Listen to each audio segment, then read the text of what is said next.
Então nós temos estudado a respeito das 7 nações. Que 7 nações são essas, né? Nós temos já alguns domingos falado sobre 7 gigantes que apontam para as 7 nações que estavam esperando a nação de Israel quando eles haveriam de pisar na terra prometida, na Canaã prometida. Nós viemos avançando, né? Em Números, capítulo de número 20, eu gostaria que você abrisse lá. Segundo Crônicas, nós vamos ler posteriormente, mas primeiramente se abre em Números, capítulo de número 20, só para eu retomar, para você poder se situar dentro do que nós já temos tratado aqui nesse lugar. Números, capítulo 20, o verso 14, está escrito assim: Depois Moisés, desde Cádiz, mandou mensageiros ao rei de Edom, dizendo: Assim diz teu irmão Israel, sabes todo o trabalho que nos sobreveio, como nossos pais desceram ao Egito, e nós no Egito habitamos muitos dias, e como os egípcios nos maltrataram, a nós e a nossos pais. Versículo 16. E clamamos ao Senhor, e Ele ouviu a nossa voz, e mandou um anjo, e nos tirou do Egito. E eis que estamos em Cádiz, cidade na extremidade dos teus termos. Deixa-nos, pois, passar pela terra. Não passaremos pelo campo, nem pelas vinhas, nem beberemos a água dos poços. Iremos pela estrada real. Não nos desviaremos para a direita, nem para a esquerda, até que passemos pelos teus termos. Porém, Edom lhe disse: Não passarás por mim, para que, porventura, eu não saia a espada ao teu encontro. Então os filhos de Israel lhes disseram: Subiremos pelo caminho igualado, e se eu e o meu gado bebermos das tuas águas, darei o preço delas. Sem fazer alguma outra coisa, deixa-me somente passar a pé. Porém ele disse: Não passarás. E saiu-lhe Edom ao encontro com muita gente com mão forte. Assim recusou Edom deixar passar Israel pelo seu termo, pelo que Israel se desviou dele. Olha, a nação de Israel, como todos nós já sabemos, ficaram 40 anos cativos na mão dos egípcios. Depois dos 40 anos, se cumpre uma palavra profética de Deus, em que o povo sai, onde Faraó dá autorização para que o povo saia do Egito e vá rumo à promessa. Que promessa é essa? A gente sempre tem falado sobre isso. Um dia Deus chama um homem de nome Abraão e diz para Abraão assim: Abraão, sai da tua terra, da tua parentela e vai para a terra que eu te mostrarei. Deus estava falando para Abraão de que terra? Da Canaã. Hoje, se nós fôssemos trazer para os dias atuais, Canaã está situada exatamente aonde? Em que território? Israel. Canaã hoje, se nós formos entender a Canaã antiga, onde é que ela está situada? É a nação de Israel. E quando nós temos esse entendimento, né, nós trazemos nos localizamos e nos situamos nos dias atuais, trazendo a história para os dias de hoje, nós vamos entender o porquê há um conflito tão grande na nação de Israel, nas terras, nos territórios, porque a briga hoje no Oriente, falando especificamente da nação de Israel, qual é a briga hoje? Por um pedaço de terra. Hoje, os olhos do mundo estão focados ali, em Israel e Jerusalém, né? E todos nós sabemos que, de uma maneira assim muito extraordinária, dentro, lá no Monte Santo, existe algo que é o lugar onde você tem o maior índice de conflitos lá em Israel. Que lugar é esse? Como é que é o nome desse monumento enorme que tem lá? É uma mesquita, né? É a mesquita de Omar. É o grande motivo do conflito, porque dentro da terra dos israelitas, dentro de Jerusalém, nós temos uma grande mesquita que pertence aos árabes. Você imagina isso? E tudo isso teve um começo.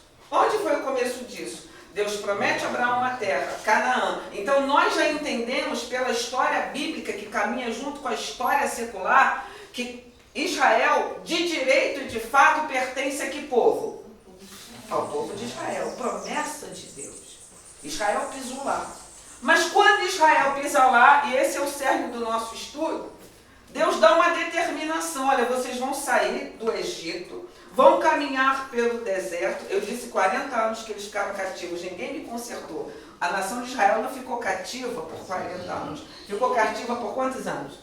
400 anos. 40 anos foi o tempo que eles levaram o quê? Saindo do Egito, rodando no deserto até chegar na Canaã. Só que havia uma determinação de Deus que quando eles pisassem na terra de Canaã, a ordem era expulsar os povos que lá estavam. E eis a grande polêmica hoje, né? Deus não mandou somente expulsar, mas Deus mandou exterminar. Ora, que Deus é esse tirano, seria ele? Por que Deus manda exterminar homens, mulheres, jovens e até crianças? Quem eram os povos que habitavam na terra que Deus prometeu à nação de Israel? Quem eram os néfilins? Os filhos de homens com homens. Aí entra a maior polêmica do nosso estudo. Quem eram os povos que habitavam em Canaã? Os povos que habitavam em Canaã tiveram origem no Gênesis capítulo de número 6. O que diz Gênesis capítulo de número 6, a partir do versículo de número 1, nós estamos retomando para que você possa entender onde nós queremos chegar. Gênesis capítulo de número 1. Gênesis capítulo de número 1, a partir do versículo... Vamos ler a partir do versículo de número 1. Vamos olhar um pouco para a história. Gênesis capítulo de número 6, a partir do verso 1. E aconteceu que, como os homens começaram a multiplicar-se sobre a face da terra, e lhes nasceram filhos, viram os filhos de Deus, que as filhas dos homens eram formosas, e tomaram para si mulheres de todas as que escolheram. Então disse o Senhor: não contenderá o meu espírito para sempre com o homem, porque ele também é carne, porém seus dias serão 120 anos. Havia naqueles dias gigantes na terra. E depois, quando os filhos de Deus entraram as filhas dos homens, e delas geraram filhos, estes eram os valentes que houve na antiguidade, os varões de fama. E viu o Senhor que a maldade do homem se multiplicara sobre a terra, e toda a imaginação dos pensamentos de seu coração era má continuamente. Então entristeceu-se o Senhor de haver feito o homem sobre a terra, e pesou-lhe em seu coração. Ora, quando nós lemos isso pura e simplesmente, sem entender a origem disso aqui, o que de fato tem por trás desta letra, a gente pensa o seguinte: olha, por que Deus não permitiu que os homens se relacionassem com as mulheres? Porque, na verdade, quando a palavra de Deus, filhos de Deus, na tradução original significa anjos caídos. Pastora Cristina, anjos caídos, espíritos se relacionando com mulheres. Eu tenho algum exemplo claro de materialização angelical na Bíblia? Alguém se lembra de algum para me falar? Quando os anjos visitaram Abraão? Quando os anjos foram lá na terra de Sodoma e Gomorra, não foi? E visitaram a Ló. Os anjos vieram avisar a Ló que a cidade haveria de ser destruída. E o que aconteceu? Somente Ló viu os anjos? Não. Todo o povo de Sodoma e Gomorra viu. E desejaram o quê? Eles bateram na porta de Ló: mande esses homens virem para fora, porque nós queremos nos relacionar com eles. Então já era uma prática. Quando Deus mandou destruir a cidade de Sodoma e Gomorra, é porque isso já era uma prática que vinha acontecendo lá dentro daquela cidade. E aí você diz: pastora Cristina, como é que anjos se relacionam com mulheres? E nós vamos entender isso à medida em que você acompanhar o nosso estudo. Nós vamos entender como isso acontece e como acontece o gerar de seres que, na verdade, quando acontece o relacionamento de um ser celestial com um ser humano, se tornam geneticamente modificados. Se eu for olhar para a história grega, para a história dos deuses gregos, eu tenho um exemplo disso, um monte, né? os filmes mostram isso. Quem foi Percy Jackson no filme? Um semideus, filho de quem? De Poseidon com uma humana. Ora, de onde será que os cineastas tiraram isso? Se a gente for trazer para filmes mais recentes, você vê um filme famoso que os jovens e até os adultos gostaram muito de assistir, que foi o quê? Aquaman, um filme aonde? Quem é Aquaman? Ele também é o filho de uma deusa, porque na verdade no caso de Aquaman é o contrário, não é? A mãe dele não era uma humana. Quem era humano era o pai dele, não é assim? Quem assistiu o filme, eu estou errada? Não. E ele nasceu geneticamente modificado, ficou morando aqui na Terra por um tempo, quem assistiu o filme sabe disso, e depois ele retorna lá para a cidade perdida no fundo dos mares para resolver lá a questão. Não vou contar o filme aqui. Então, a história secular, com o passar dos tempos, a gente vem vendo isso, né? Hércules é um filme antiquíssimo. Quem era Hércules? Filho de Zeus com uma humana. Então, à medida que o tempo vai passando, é interessante que os filmes vão tomando uma outra proporção, mas a tônica é a mesma. Relacionamento de seres celestiais com humanos. Eu lanço uma pergunta para você nessa manhã. Será isso possível?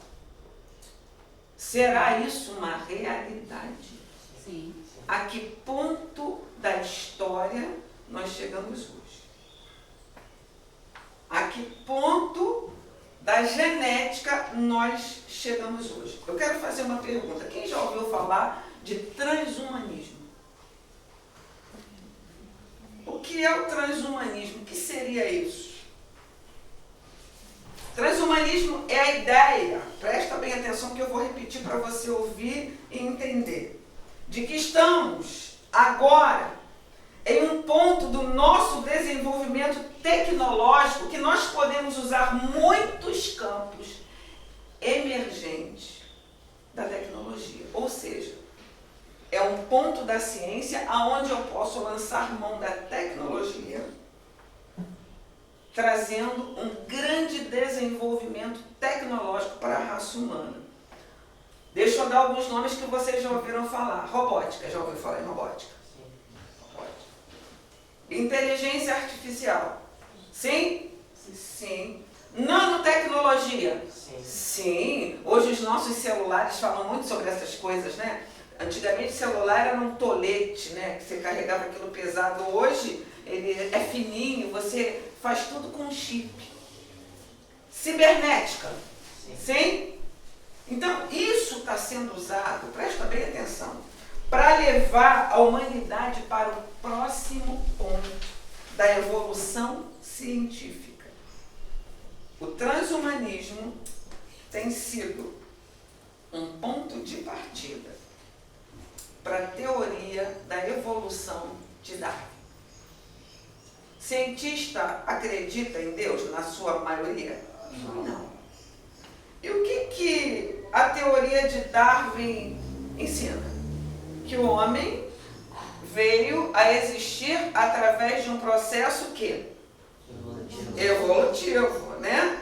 Só que os cientistas, a ciência olhou e falou assim, dentro do transhumanismo, acompanha comigo, é preciso entender que a evolução de Darwin é importante para nós, mas nós vamos, através da ciência, dar um empurrão nessa teoria de Darwin. Como dar um empurrão? Acreditando que o ser humano ele pode ser modificado no seu cerne. Onde é o cerne da raça humana? Do ser humano. Nós somos formados de algumas cadeias, chamadas de cadeias de quê? As cadeias de DNA. Então, o transhumanismo nada mais, nada menos é que o avanço da tecnologia, entendendo que a ciência ela pode dar um empurrão na teoria de Darwin. Ou seja, chegamos até aqui, se o homem veio a existir, ele veio a existir por causa de um processo evolutivo. Mas o processo evolutivo de Darwin está muito lento. Vamos usar a tecnologia para dar um empurrão nisso e fazer um ser humano mais avançado, ou seja, um homem